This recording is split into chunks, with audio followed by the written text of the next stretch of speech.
नमस्कार। हिंदी भाषा प्रेम की, हिंदी राष्ट्र की शान, हिंदी में तुलसी दिखे मीरा व रस खान। भाव भक्ति का प्रार्थना, भाषा बनी निदान, इसकी अनुपम विधा में मिलते हैं भगवान। हिंदी हिंदुस्तान में चपरासी बन जाए, जिलाधीश इंग्लिश बने, धन व नाम कमाए। नमस्कार, मैं मनीष पांडे सरल भारत परिवार की तरफ से आप सभी का सादर अभिवादन, नमन। सभी प्रबुद्ध जनमानस, समस्त स्नेही स्वजन और गणमान्य भारतीय जन समुदाय का इस लेख को अपने शब्दों से सजाने वाले श्री कुंज बिहारी पांडे जी की तरफ से हार्दिक अभिनंदन और इस्तकबाल करता हूं आप सभी का। आज हम सभी से हिंदी दिवस के पुनीत अवसर पर आप सभी से मुखातिब हो रहे हैं। हिंदी सिर्फ एक भाषा ही नहीं है, बल्कि देश की आत्मा है, राष्ट्र की धड़कन है, स्नायुओं में प्रवाहित होने वाली रुधिर है, आवाम की आवाज है, आवेग है, अस्तित्व है, वजूद है, यहां तक कि जमीर भी है हमारी हिंदी। हिंदी भाषा एक क्रांति है, प्राणवायु है और संजीवनी भी है। देश की एक बहुत बड़ी आबादी अपने आचार विचार और व्यवहार को हिंदी में ही जीती है। हिंदी आस विश्वास एवं प्रकाश है। हालांकि प्रतिवर्ष 14 सितंबर को हिंदी दिवस मनाए जाने की परंपरा है, लेकिन हिंदी किसी एक दिवस की पहचान की मोहताज नहीं है।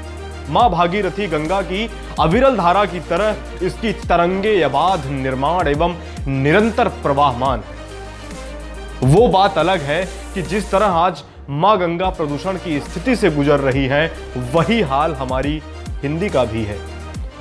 जैसे गंगा को पूजते सभी हैं, मानते सभी हैं, जानते सभी हैं, परंतु प्रदूषण के कारण तमाम है और उसके अंदर मीन मेघ भी निकाल देते हैं। उसी तरह हिंदी भाषा भी सबके अंतर मन में रचती बसती संवरती और सजती है, लेकिन आज की व्यवहारिक एवं व्यावसायिकता के अंतर द्वंद एवं विरोधाभास के कारण हम हिंदी होते हुए भी इसकी स्वर्णिम बिंदी को ललाट एवं मस्तिष्क की शोभा बनाने से कतराते एवं घबराते हैं। पद, प्रतिष्ठा, शोहरत की आलीशान मंजिल पर हमारी हसरत तो होती है, हमारी मिन्नत और मन्नत तो होती है, परंतु आधारभूत नींव, उस आधार अवलंब को हिंदी के रूप में, नींव के रूप में हम अनदेखा करते हैं, नजरअंदाज करते हैं। जो कुछ भी खड़ा है, बढ़ा है, शक्ति बनकर अड़ा है, रत्न की भांति जड़ा है, नींव का पत्थर बनकर वह हिंदी ही पड़ा है। इसीलिए सदियों से रहा है जन जन का एक ही नारा, हिंदी है हम, वतन है हिंदुस्तान हमारा। मैं भारत मां के मस्तक पर सदियों से अंकित बिंदी हूं, मैं सबकी जानी पहचानी भारत की भाषा हिंदी हूं। हमारे देश में सबसे ज्यादा बोली जाने वाली भाषा हिंदी है। देववाणी संस्कृत जिसकी सूत्रधार है और देवनागरी लिपि ने जिसको सृजित, पुष्पित एवं पल्लवित करके हमारी अंतरात्मा को समर्पित किया, वह देश की राष्ट्रीय भाषा हिंदी है। प्रसिद्ध लेखक एवं हिंदी साहित्य की अनमोल विरासत भारतेंदु हरिश्चंद्र जी ने लिखा है। क्या लिखा है कि निज भाषा उन्नति है सब भाषा के मूल, बिन निज भाषा ज्ञान के मिटे नहीं को सूल। बहुत बड़ी बात लिखी है भारतेंदु हरिश्चंद्र ने। किसी भी देश के उत्थान, विकास एवं गतिशीलता में उस देश की भाषा अहम एवं महत्वपूर्ण भूमिका निभाती है। देश की भाषा ही वह परिपथ, नियम एवं आधार अवलंब होती है जिस पर तत्संबंधी देश की इबारत और इतिहास सृजित होता है एवं देश की गौरवशाली परंपरा लिखी जाती है। एक वक्त था जब हिंदी भाषा का युग था। हिंदी स्वर्णकाल और सदाबहार हुआ करती थी। बड़े बड़े साहित्य, महाकाव्य, लेख एवं कालजयी रचनाएं अस्तित्व में आईं। वक्त ने हिंदी के गीत गाए जो सर्वकालिक बन गए और आज भी हम उनको सुनते हैं। आर्थिक उदारीकरण, उपभोक्तावादी संस्कृति और बाजारीकरण में भाषा एवं व्यवसाय से यह हिंदी अछूती न रह सकी। आज हिंदी के पीछे से हिंदी का दी हटने लगा है और भाषा में सिर्फ हीन होती जा रही है। और लोगों की मानसिकता भी, भाषा की आशा शिथिल होने लगी है और इसकी ऊषा प्रकाश अंग्रेजी में अंतरित हो गई है। लॉर्ड मैकाले की सोच थी कि अगर किसी देश को कमजोर करना हो, अपने अनुरूप करना हो, तो वहां के धर्म और भाषा पर प्रहार करो। और आज उस प्रहार का पूरा प्रभाव देश में दिख रहा है। सूट बूट और टाई जेंटलमैन की पहचान बन गई है। गुदड़ी के लाल का तो अकाल पड़ गया है। स्वर्ण पात्र में रखे विष की ओर हमारा आकर्षण और मिट्टी के बर्तन में रखे अमृत को नजरअंदाज किया जाने लगा है। इस मिट्टी की अमृतमयी विधा का परिणाम स्वामी विवेकानंद, रामकृष्ण परमहंस, शंकराचार्य, कबीर, तुलसी, जायसी, सूर रसखान जो साहित्य की खान थे, वो सभी इस अंग्रेजी के आगे पीछे छूटने लगे। संसाधन जब से सुख समझा जाने लगा, तब से अंग्रेजी भाषा में ही अवसर दिखने लगे। बात आज हिंदी दिवस की है, लेकिन अंग्रेजी की चर्चा क्यों? क्योंकि हिंदी अपने यात्रा पथ पर कितने उतार चढ़ाव और ग्रहण से रूबरू हुई, उसको भी तो नजरअंदाज नहीं किया जा सकता। ना जाने कितने झंझावातों का सामना करना पड़ा है इस भाषा को, जब से हम परंपराओं से आधुनिकता की ओर बढ़ने लगे। वेस्टर्न सिविलाइजेशन के प्रति हमारी अंतहीन लालसा और आकर्षण बढ़ने लगा। उसका सबसे बड़ा दुष्प्रभाव और नकारात्मक असर हिंदी भाषा को ही झेलना पड़ा है। विगत 3 दशक से सबसे ज्यादा प्रचलित हिंदी भाषा ही हुई है और हो भी रही है।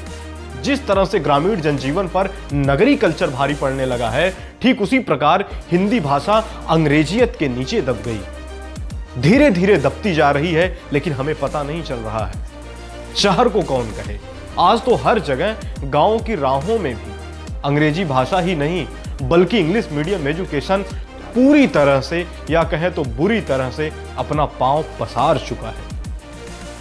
उद्देश्य क्या है? उद्देश्य सिर्फ एक है, क्योंकि दौड़ना सभी को है। हाथी हो, चाहे घोड़ा हो, ऊंट हो, बंदर हो, कछुआ हो, खरगोश हो, सभी को पहले स्थान पे आना है, फर्स्ट आना है सभी को। और ये भ्रम एवं दिवा स्वप्न अंग्रेजी भाषा के माध्यम में दिखता है, जिसका प्रतिफल है कि सर्वत्र हर जगह हर माता पिता अपने को, अपने बच्चों को शिक्षा की मुख्य धारा में जोड़े रखने और बनाए रखने के लिए हर स्थिति परिस्थिति को झेल कर अपने बच्चों को इंग्लिश मीडियम में पढ़ा रहा है, विपरीत धारा में लड़ा रहा है उनको। आश्चर्य के साथ हमें यह बहुत अफसोस भी है कि यदि हम अतीत की तरफ नजर दौड़ाने लगे, तो यही परिस्थिति उत्पन्न होती है कि बड़े बड़े पर्दों पर बड़े बड़े कामों को ना जाने कितने लोग हिंदी माध्यम की शिक्षा से लेकर उच्च पद पर आसीन हैं। बड़े बड़े ब्यूरोक्रेट, डिप्लोमेट और कॉर्पोरेट जगत भी इसी शिक्षा का प्रतिफल है और पर्याय है। सभी हिंदी भाषा से ही पढ़े हुए हैं। भारतीयता के संदर्भ में एक जन सैलाब, एक लहर होती है कि जिधर सब दौड़ते हैं ना, उधर ही सब लोग भागते हैं। दौड़ते सब हैं, भागते सब हैं, पहुंचता लेकिन कोई कोई है, क्योंकि बिना उद्देश्य और परिणाम जाने एक अंतहीन दौड़ का अंजाम भी तो यही होता है। अंतर इतना पता है कि हम ग्रामीण अंचल से जब अपने बच्चों से tata, bye bye, mom, dad, good morning, good night के रटे रटाए शब्द को सुनते हैं और उनको सुनाते हैं, सिखाते हैं, तो हमें एक अजब सा सुकून मिलता है और सर्व अनुभूति करते हैं हम। भोली भाली माँ मम्मी से मम्मा यहां तक कि मॉम बन चुकी होती हैं और बेबस बाप पापा से डैड का तमगा लेकर मेडल पा चुका होता है। यही सब सुनने के लिए बच्चे की फीस दहाई, सैकड़ा, कौन कहे हजार नहीं बल्कि हजारों का तब तक सफर तय कर चुकी होती है इसी गुड नाइट और गुड मॉर्निंग को बोलने के चक्कर में। इसके बावजूद भी जो रस, जो मर्म, जो अनुभूति, जो रसास्वादन, जो हृदय स्पर्शी भाव हिंदी भाषा में अंतर्निहित है, दुनिया में किसी भी भाषा में नहीं है। पूरी आजादी की लड़ाई प्रांतवाद के आधार पर नहीं बल्कि राष्ट्रवाद की रूपरेखा पर लड़ी गई थी, जिसमें भाषाई आधार हिंदी ही था। लेकिन आज अगर हम इस भाषा के साथ देश के अन्य प्रांतों जैसे असम, मिजोरम, नागालैंड, मणिपुर, तमिलनाडु, आंध्र प्रदेश, कर्नाटक, केरल, यहां तक कि महाराष्ट्र में भी जाते हैं तो हमारे साथ दोयम दर्जे का व्यवहार किया जाता है। क्यों? और हमारी भाषा भी आड़े आती है। सबसे बड़ी आश्चर्य की बात है कि देश का बॉलीवुड कहा जाने वाला मुंबई, जहां फिल्मों का केंद्र व सृजन स्थल है, वहां भी हिंदी भाषी जनों उत्तर प्रदेश और बिहार झारखंड वासियों से भाषा के आधार पर भेदभाव किया जाता है। आजादी की लड़ाई में गांधी जी, पटेल साहब, भगत सिंह, चितरंजन दास, लाला लाजपत राय, गोखले, अन्नादुराई, पेरियार, यह सभी हिंदी भाषी प्रांत के ना होकर भी हिंदी को आधार बनाए। तो आखिर आज इसके प्रति हम लोग इतना भेदभाव क्यों? क्यों हमारी सरकारों को यह नहीं समझ में आ रहा है? नीचे लंगोटी, ऊपर टाई, हाई फाई हवाई। अब पब्लिक को भी तो चाहिए बदलाव दिखाई। अब मां लोरी नहीं सुनाएगी, मम्मी फिल्मी गीत सुनाती है। तालाब व पोखरे स्विमिंग पूल का रूप ले चुके हैं। बच्चों को संस्कार की जगह कार चाहिए।